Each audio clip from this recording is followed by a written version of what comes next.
नमस्कार साथियों, स्वागत है आप सबों का रामा क्लासेस में। आइए अभी हम देखते हैं नीति आयोग के बारे में। आपके किसी भी परीक्षा के लिए जीएस पेपर के लिए बहुत ही इम्पोर्टेंट है, जैसे कि सी टेट के लिए भी, जे टेट के लिए भी, आरआरबी एनटीपीसी के लिए भी, एसएससी सीजीएल के लिए भी। तो आइए देखते हैं इसे।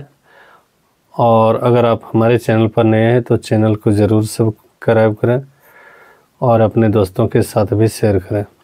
तो सबसे पहले हम जानते हैं नीति आयोग का फुल फॉर्म। तो नीति आयोग का फुल फॉर्म होता है, एन से हो जाएगा आपका नेशनल, एन से नेशनल, आई से आपका हो जाएगा इंस्टीट्यूशन, इंस्टीट्यूशन, और फिर 4 हो जाएगा। टी से आपका हो जाएगा ट्रांसफॉर्मिंग, और आई से हो जाएगा इंडिया। अगर इसका मतलब हम देखें पूरा का पूरा तो क्या है, तो हिंदी में हो जाएगा आपका राष्ट्रीय भारत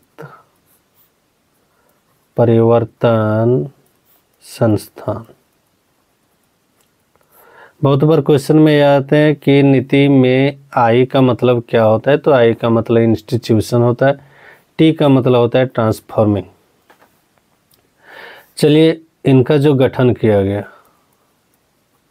गठन कब हुआ, तो 1 जनवरी 2015 को गठन हुआ।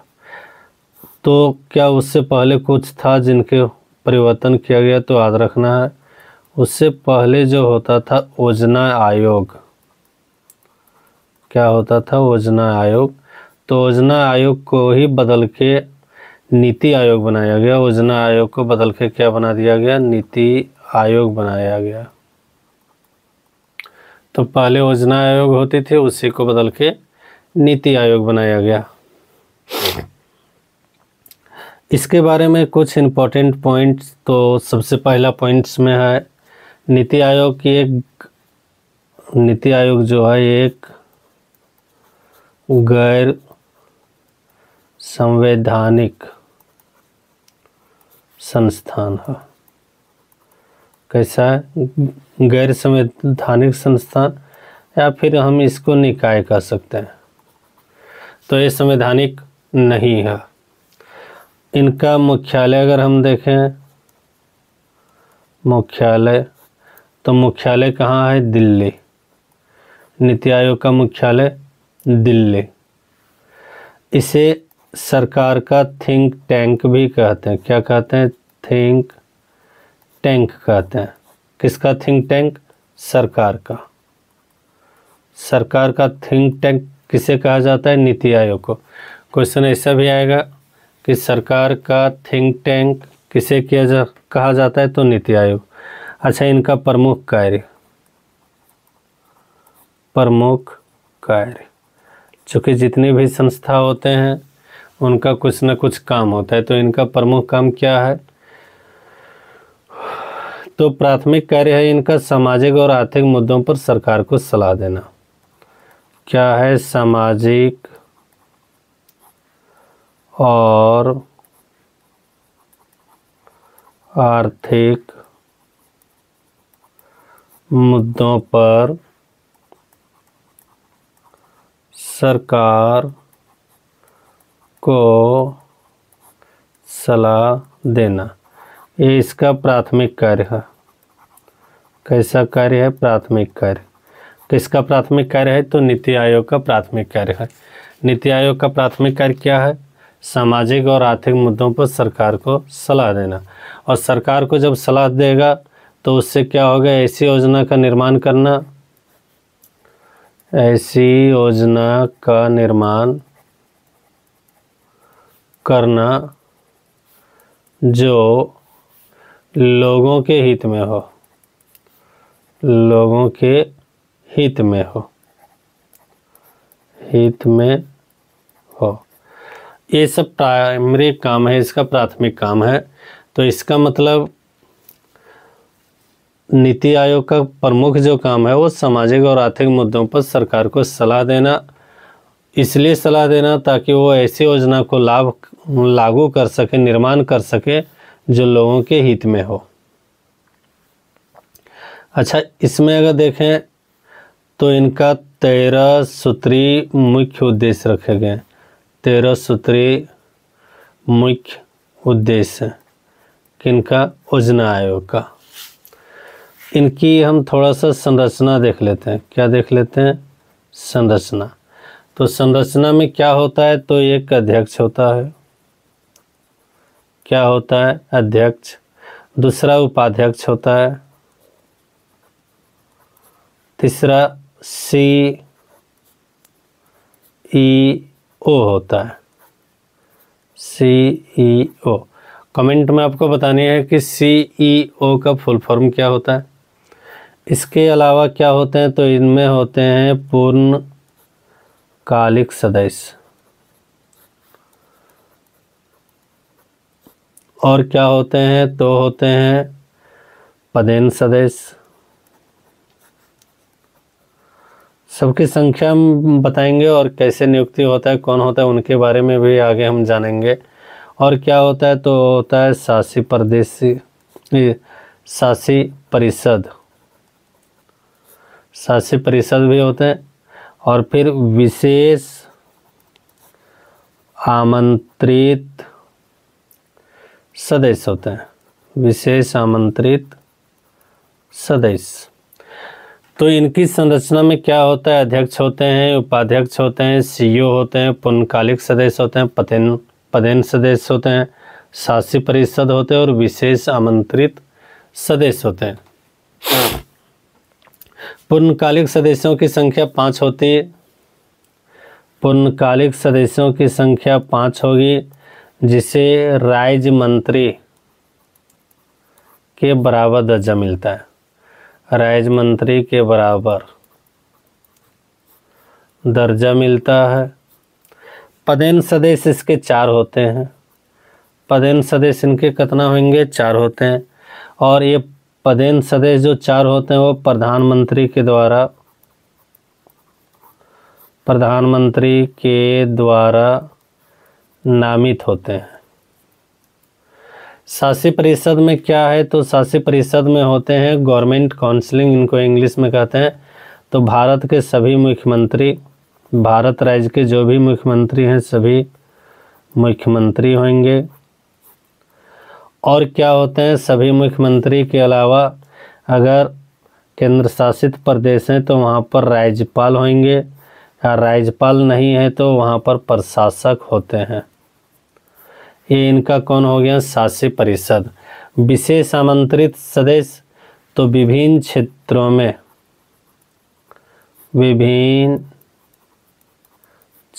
में जो विशेषज्ञ होते हैं, और ये प्रधानमंत्री के द्वारा नामित होता है।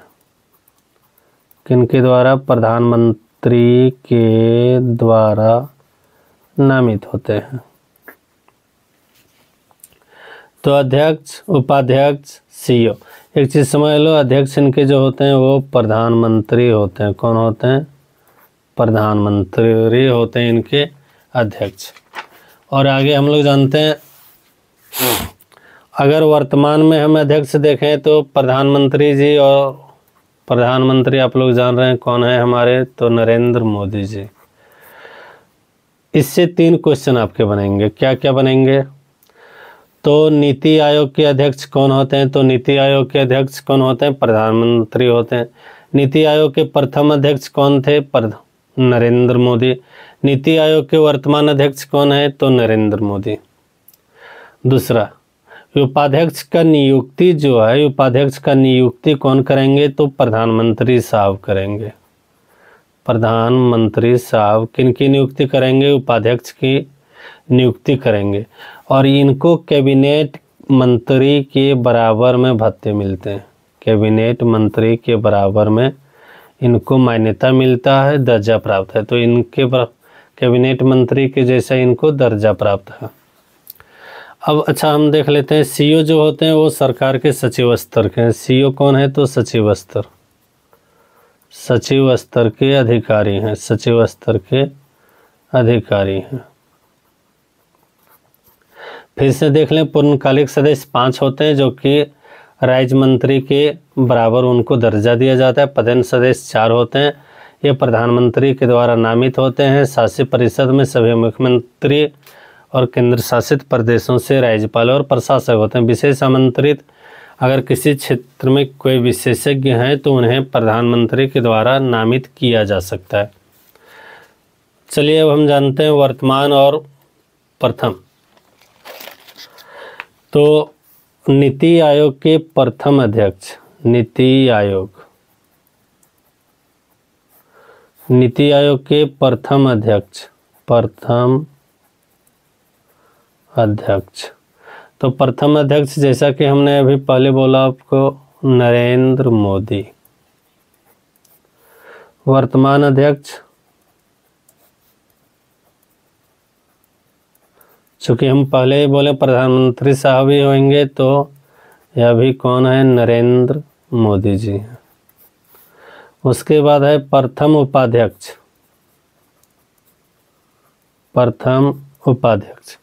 तो प्रथम उपाध्यक्ष जो थे वो थे अरविंद